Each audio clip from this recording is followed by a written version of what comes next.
नमस्कार, मी जगदीश देशमुख. जनता रिपोर्टरमध्ये आपल्या सगळ्यांचं स्वागत. आजच्या जनता रिपोर्टरमध्ये आपण कोकणामध्ये आंबा उत्पादक का अडचणीमध्ये आलेले आहेत हे आपल्याला सविस्तर समजून घ्यायचं आहे आणि त्यावर काय उपाययोजना असू शकते हे सुद्धा समजून घ्यायचे. चला तर मग सुरुवात करूया आजच्या जनता रिपोर्टरला.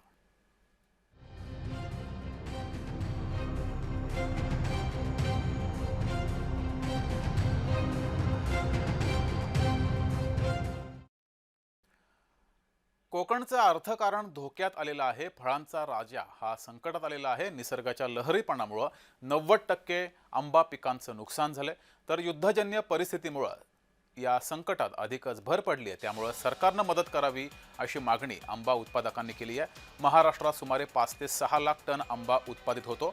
यामध्ये रत्नागिरी, रायगड, सिंधुदुर्ग याचा वाटा मोठा आहे या 3 जिल्ह्यांचा. मात्र सध्या निसर्गातील बदलामुळे, लहरी वातावरणामुळे तसंच अयोग्य कीटकनाशकांमुळे आणि परागीकरण योग्य पद्धतीनं न झाल्यानं कोकणचं अर्थकारण ठरणारा आंबा हे पीक धोक्यात आलंय. पर्यायानं आंबा उत्पादक, बागायतदार, शेतकरी हे आर्थिक संकटात सापडलेत. एकूण उत्पादित पैकी केवळ 10%च आंबा उत्पादन झाडावर शिल्लक आहे, तर 90% उत्पादन वातावरणातील बदलामुळे वाया गेलंय. हापूस आंब्याला स्थानिक आणि जागतिक बाजारपेठेमध्ये मोठी मागणी असते. विशेषतः गोल्फ कंट्रीमध्ये हापूस आंबा मोठ्या प्रमाणामध्ये निर्यात होतो. त्याचबरोबर इतर देशांमध्येही आंबा उत्पादनाला मोठी मागणी असते. मात्र जागतिक बाजारपेठेमध्ये आंबा सध्या पाठवला जात नाहीये. युद्धजन्य परिस्थितीमुळे तेही संकट ओढावलेलं आहे. त्यामुळं आंबा मुंबईसह अन्य बाजारपेठेत गेल्यास दलाल आणि व्यापारी आंब्याच्या पेटीचे दर कमी प्रमाणात देऊ शकतात अशीही भीती शेतकऱ्यांमध्ये आहे. त्यामुळं शेतकरी आंबा उत्पादक हवालदिल झालाय. तर सुरुवातीला कोकणातील आंब्याची स्थिती काय आहे, सध्या मोहर कसा आहे आणि आंबा बागायतदार कशा अडचणीमध्ये आलेले आहेत, नेमके याची कारणं काय आहेत ते समजून घेऊयात. आपले प्रतिनिधी सुरेश कौलगेकर यांनी इथला आढावा घेतलेला आहे, तो पाहूयात.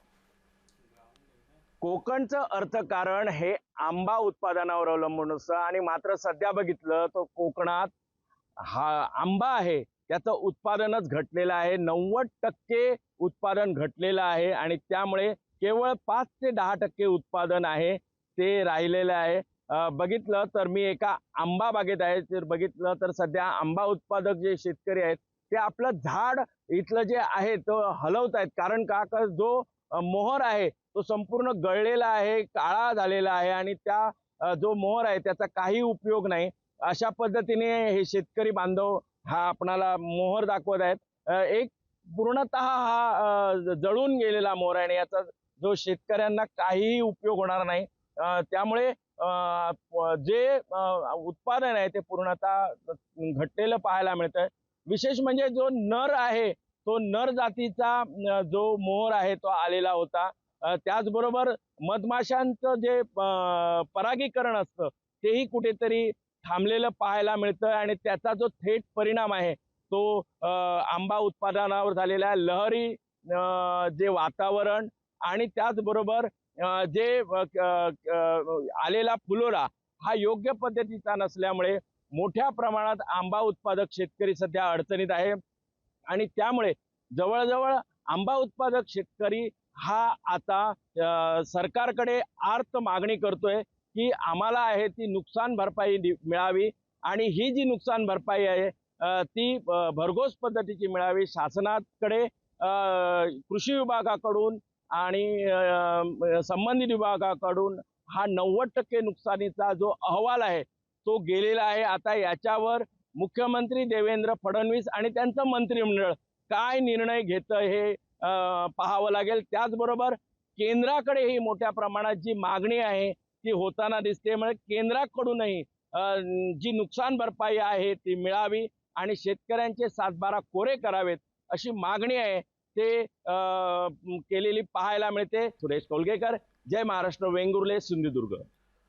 तर इथल्या शेतकऱ्यांसोबत बातचीत केली आहे आमचे प्रतिनिधी सुरेश कौलगेकर, ते सुद्धा पाहूयात. शेतकऱ्यांच्या नेमक्या काय प्रतिक्रिया आहेत त्या पाहूयात. ह्या 50 वर्षाच्या काळात असं संकट केव्हा आलं होतं का? नाही नाही, अजूनपर्यंत तरी असं संकट आलेलं नव्हतं. चालू वर्षी तर मोहर अगदी चांगल्या पद्धतीत आलेला होता आंब्याला आणि काजूला. पण हे जे धुकं वगैरे पडतंय त्याने तो मोहर खराब आणि पुरा खराब होऊन गेलेला आहे. कुठेतरी काजूला आणि आंब्याला 5 ते 10% फळधारणा झालेली आहे. पण ती ह्या आता परत इराण आणि अमेरिकेचं जे युद्ध चालू झालेलं आहे त्यात हे 5% आंबा जो शिल्लक आहे शेतकऱ्यांचा तो सुद्धा कसा मार्केटला जाणार किंवा ट्रान्सफरवाले कसे इथं जाग्यावर येणार या चिंतेतच सर्व आंबा बागायतदार आहेत.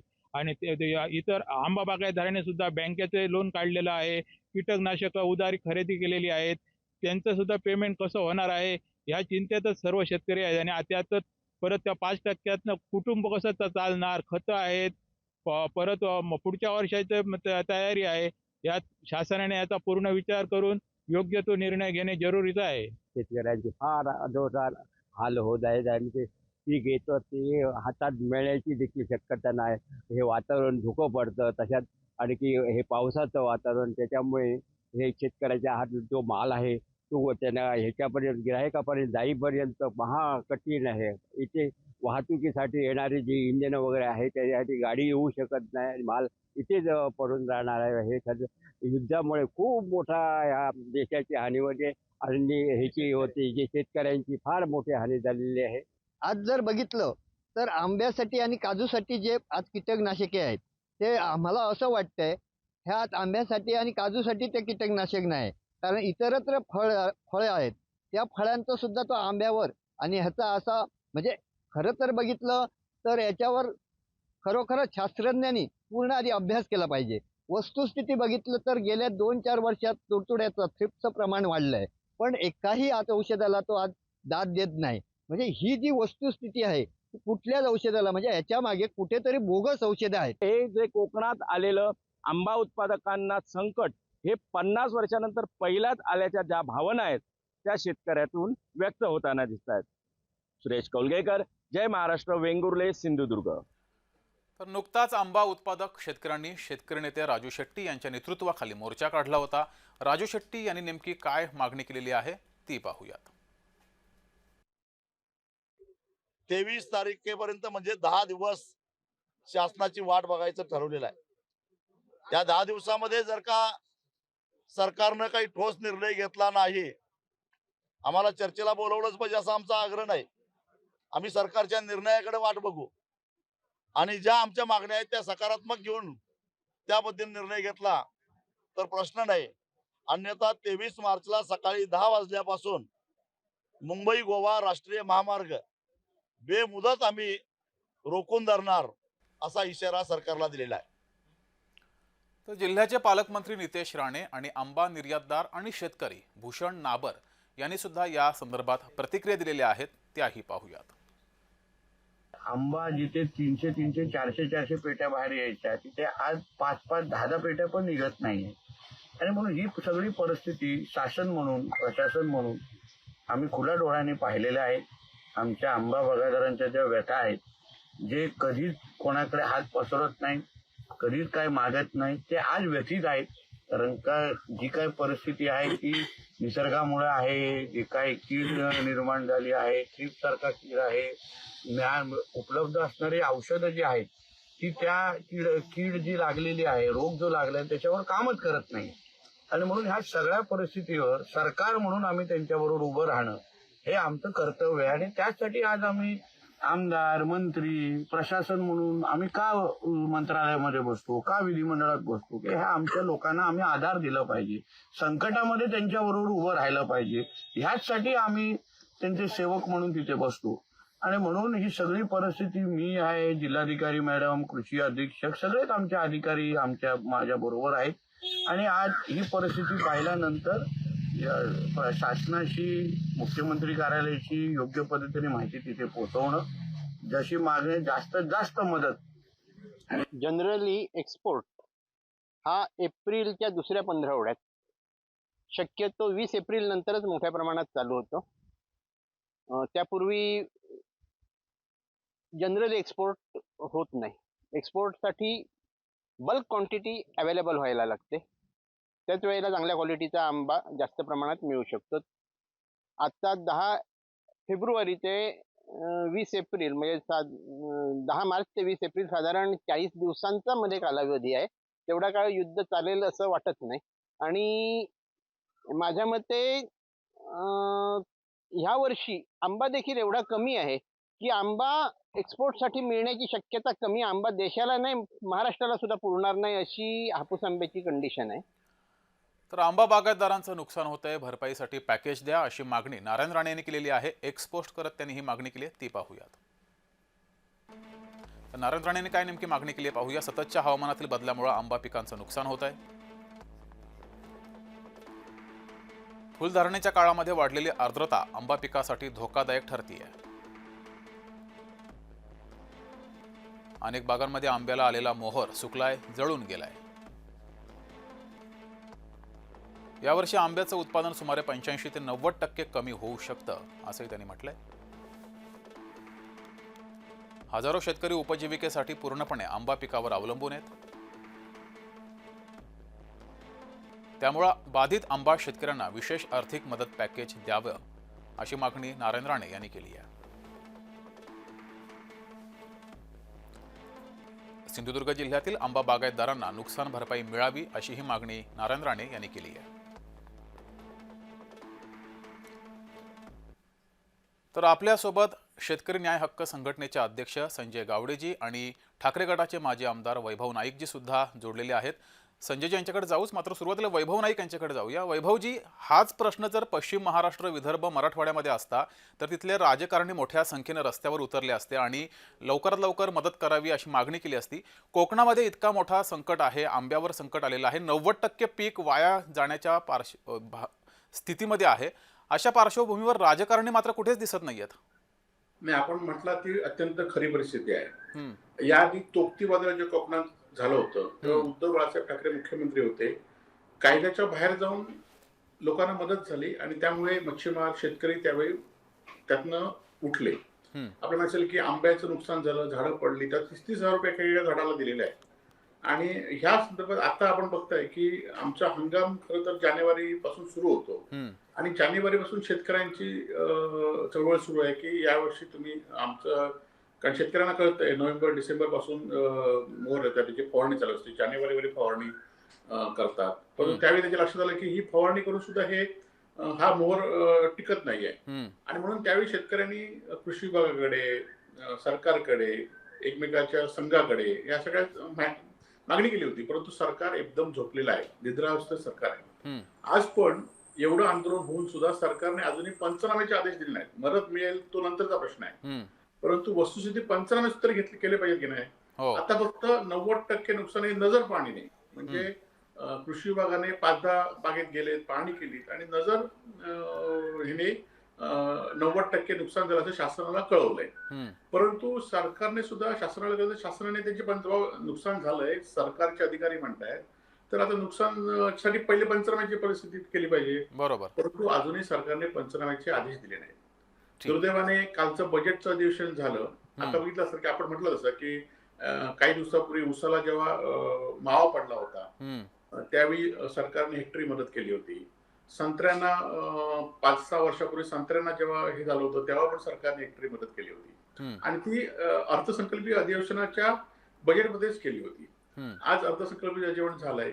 आता कालचं आंदोलन झालं, कालच्या आंदोलनामध्ये पालकमंत्री आले.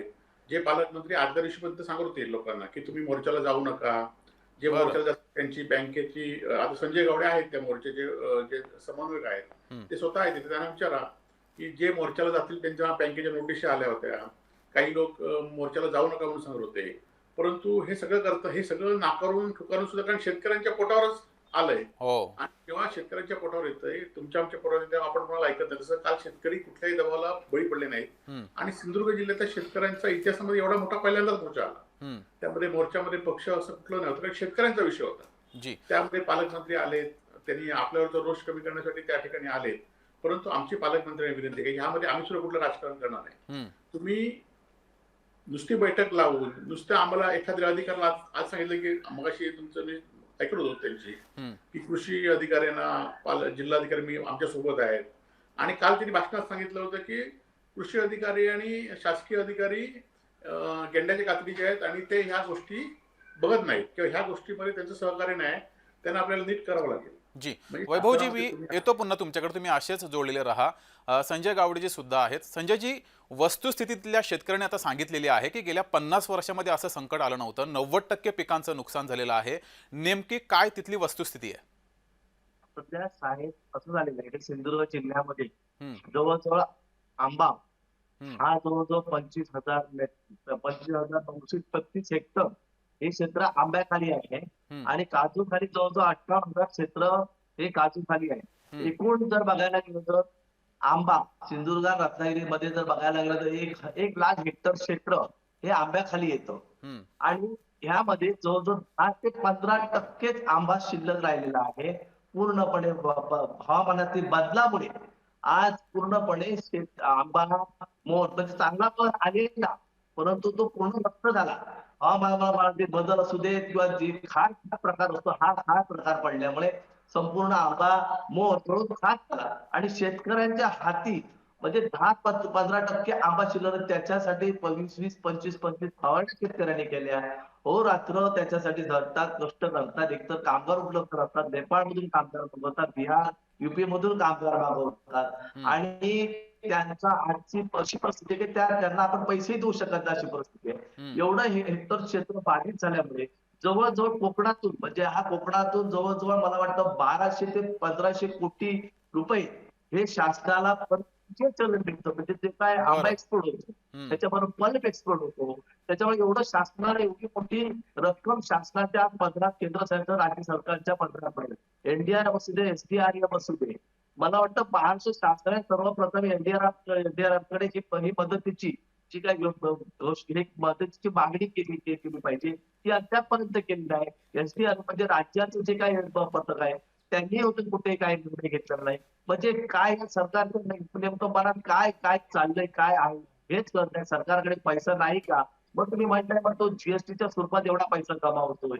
शासनाला तुम्हाला आमच्या उत्पादन म्हणजे एक्सपोर्ट मधून एवढा पैसा मिळतो त्याच्यातून तुम्ही मदत देऊ शकत नाही. पण माझ्या माहितीप्रमाणे डॉक्टर शेट्टी साहेबांनी घेतलेल्या माहितीप्रमाणे एनडीआरएफ कडे भरपूर पैसा पडलेला आहे हम्म, आणि तो शासनाने देण्यास काही हरकत नाही. वैभव नाईक साहेब मागे म्हणाले तोपते वादळामध्ये त्यावेळी ठाकरे सरकारने केंद्र सरकार राज्य सरकारच्या माध्यमातून जी काही मदत त्यावेळी मिळाली हेक्टरी 50,000 रुपये ही जी काय मदत मिळाली ती तो 15 जून पासून जवळजवळ 12 मे पासून पाऊस चालू झाले हम्म, वादळामध्ये वारं होतं. हम्म, त्यावेळी एवढी मदत जर सरकार म्हणजे शेवटच्या टप्प्यामध्ये सरकार करू शकत होतं तर हे आज सरकार का करू शकत नाही?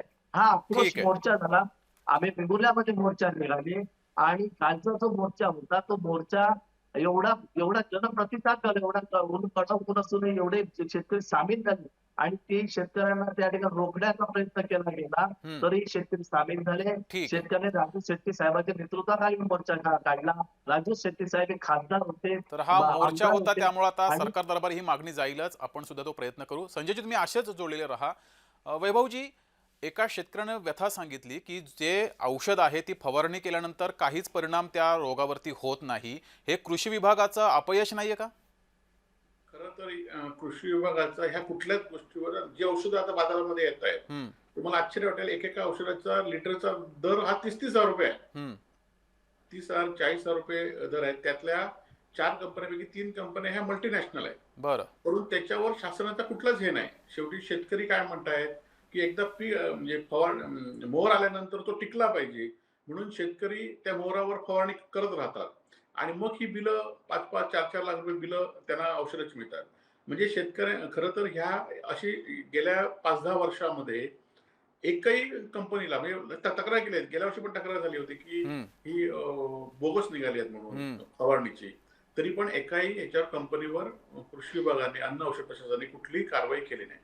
दुसरं बरं, तुम्हाला सांगतो की आज आपल्याकडे ज्या म्हणजे मगाशी गावडेने सांगितलं होतं की शासन आमच्या सिंधुदुर्ग जिल्ह्यामध्ये काय उद्योग रोजगार हा मोठा नाही परंतु आंबा काजूवर बरोबर व्यापारी आहे, आहेत, बरोबर आहे. वाहतूकदार आहेत.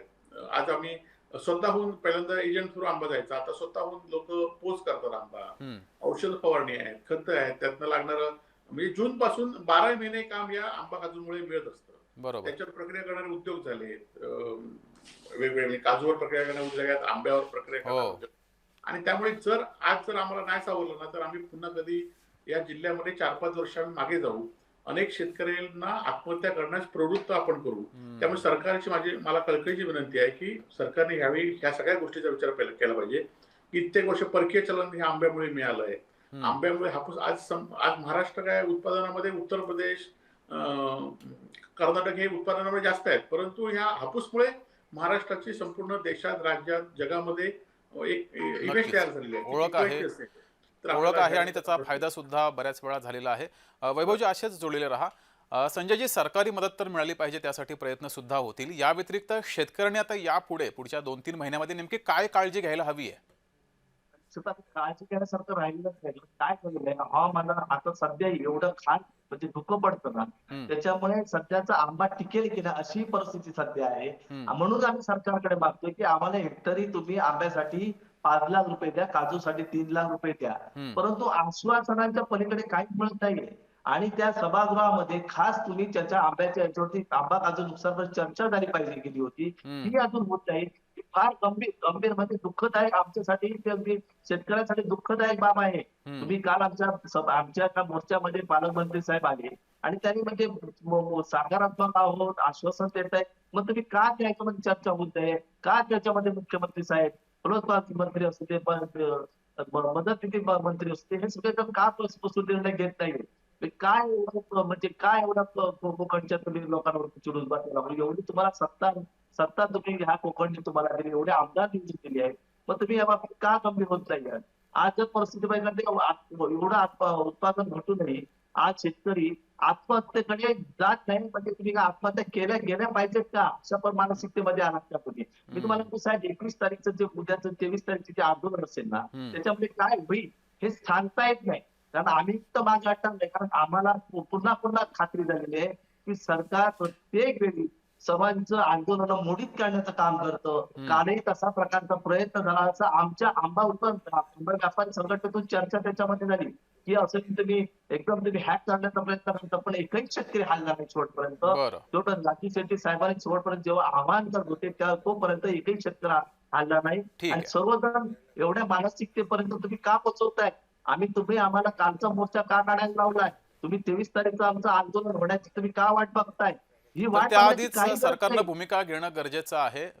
संजयजी, वेळेअभावी आपल्याला थांबावं लागते, मात्र आपल्यासोबत शेतकरी न्याय हक्क संघटनेचे अध्यक्ष संजय गावडेजी आणि ठाकरे गटाचे माजी आमदार वैभव नाईकजी सुद्धा जोडले होते. दोघांचेही धन्यवाद. आणि आंबा उत्पादकाला सरकारची मदत मिळावी यासाठी जय महाराष्ट्र सुद्धा प्रयत्न करत राहील. दोघांचेही धन्यवाद. तर यासोबतच जनता रिपोर्टरमध्ये वेळ झाली तेच थांबण्याची. ताज्या बातम्यांसाठी बघत राहा जय महाराष्ट्र.